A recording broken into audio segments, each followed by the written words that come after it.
Nesta segunda-feira, o convidado é o deputado federal Alberto Mourão, do PSDB, ex-prefeito de Praia Grande, por 3 vezes prefeito de Praia Grande. 3 vezes prefeito de Praia Grande. Silvio de São Vicente, não é ele. Silvio de São Vicente, o Mourão já respondeu. É o Antônio de São Vicente que faz um desafio aqui para o Mourão. O senhor está disposto a apresentar um projeto de reforma política que venha deixar a direita perplexa e a esquerda estarrecida, mudando completamente a atual legislação eleitoral?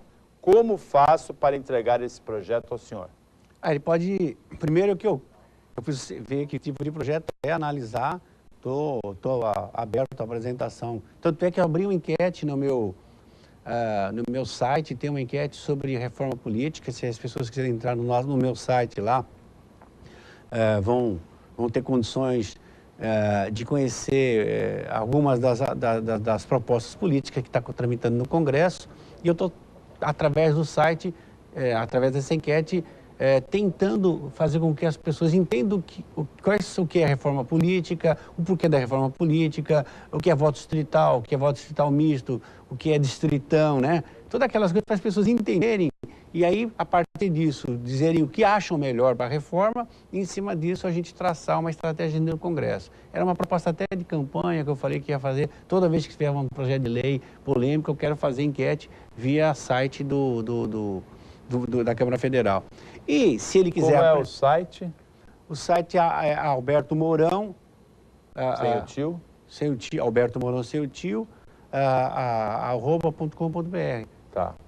E se ele quiser mandar alguma proposta, e eu quero conhecer a proposta dele, ele pode mandar para epmourão@mcpg.com.br. Você pode ver aí, você pode passar... Está aí na tela, epmourão@mcpg.com.br. Então, o Antônio pode mandar o projeto, o Mourão vai analisar com você e, de repente, quem sabe, né? O país está precisando de uma reforma política. Eduardo de Praia Grande diz que tem um vereador lá no município que fez uma indicação para o Pronasce. Ele pergunta se o senhor poderia ajudar a trazer esse programa para Praia Grande. As indicações estão sendo encaminhadas para o gabinete lá em Brasília. Eu estou analisando, vendo o que se tem recursos. Estou trabalhando. Esse do Pronasce especificamente eu recebi. Está sendo levado pela assessoria junto ao Ministério da Justiça. Eu espero que seja liberado um recurso, sim. O Uriel Vilas Boas, que foi vereador em Santos, presidente dos metalúrgicos aposentados, diz assim: temos 3 deputados federais na região. Até que ponto, quando ele fala 3 deputados federais, ele está falando do Alberto Mourão, do Beto Mansur e do Protógenes Queiroz, que tem base em Guarujá, porque o Márcio França está como secretário, está licenciado da Câmara Federal. Até que ponto os 3 podem atuar para resolver problemas entre os quais segurança pública, transporte coletivo, VLT, Ponte Santos-Guarujá, as 2 que o Mourão já citou no programa. E o senhor, como ex-prefeito, que nota dá para a atuação do Condesb no conjunto? De 0 a 10? De 0 a 10? Uma nota 6. 6 não é o presidente que está lá. Eu acho que é o Orlandini, de Bertioga, né? Não é quem passou lá. Aliás, é a Antonieta, não está na mão dele. Eu acho que quando a gente fala de uma nota de ação, não é por Edmur, ou seja, a Degas que chegou agora, eles são da AGEM.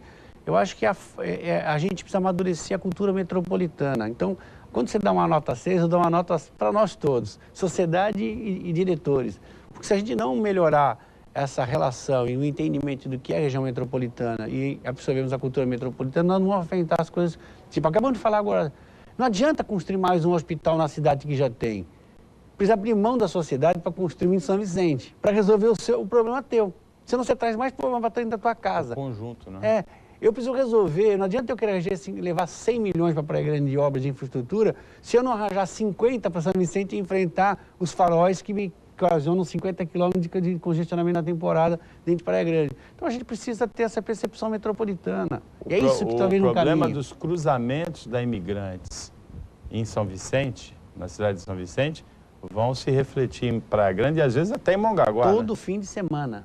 Todo fim de semana. Congestionamentos lá em função do cruzamento aqui. Não tem mais. Agora, é bem metropolitano. Se ele é maior ou menor, a diferença é essa agora.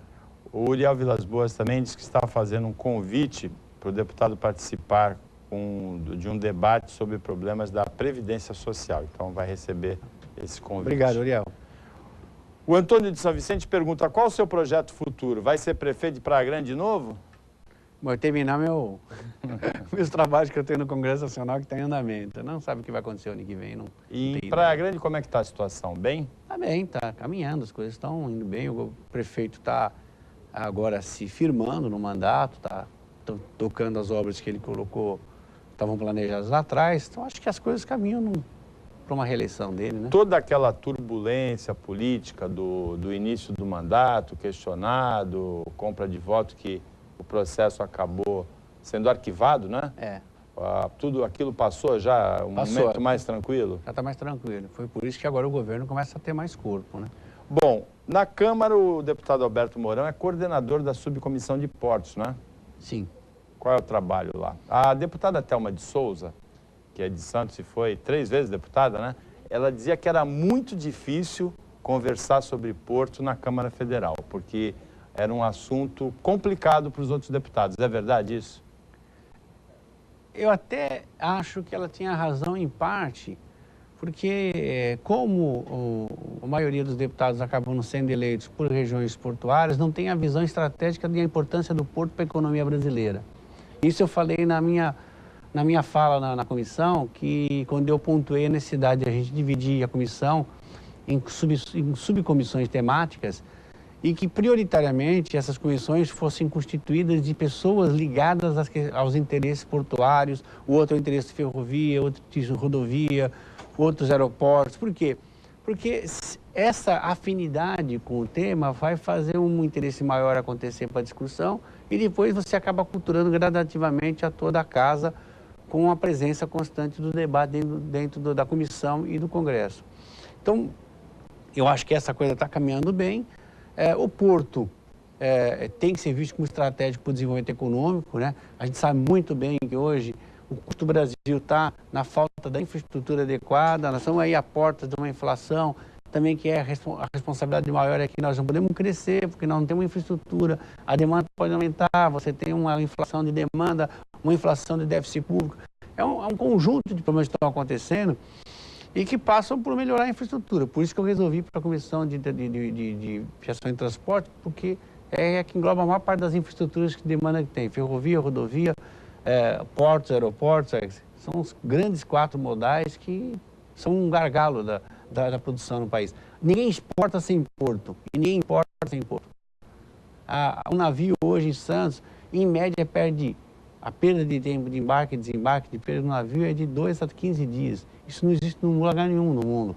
Isso tem um custo. Se agrega um custo de importação e na exportação. E alguns deputados acompanharam a presidente Dilma à China porque os chineses manifestaram a intenção de fabricar o iPad no Brasil e de fazer um investimento gigantesco para isso.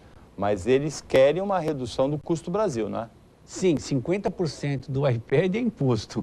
Então, se não enfrentar essa questão, eu acho até estranho que os chineses queiram fabricar aqui. Nós estamos perdendo indústrias para a China.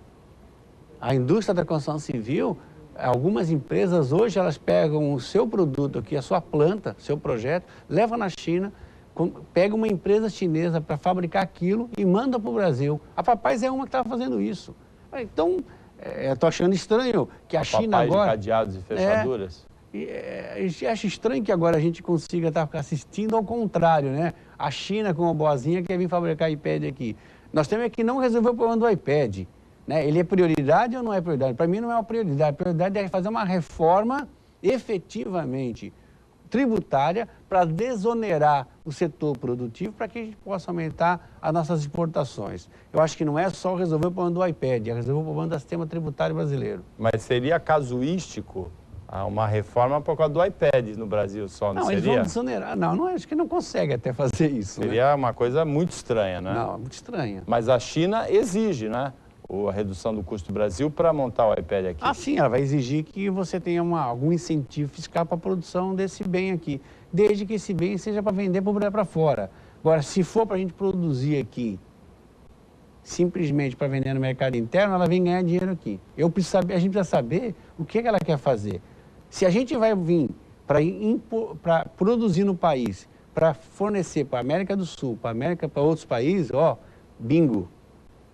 Vamos criar a zona de processamento de exportação, isenta de tributo, né? Tanto na chegada da matéria-prima como na saída, porque nós vamos gerar emprego no país, porque nós vamos produzir aqui e mandar para os outros países. Agora, se é para a gente produzir para consumo interno, então nós só vamos aumentar o ganho de alguém. Agora, na verdade, mais da metade do iPad é de imposto, porque no Brasil ele custa por volta de R$ 1.800 e nos Estados Unidos $500, que dá em câmbio atual R$ 800.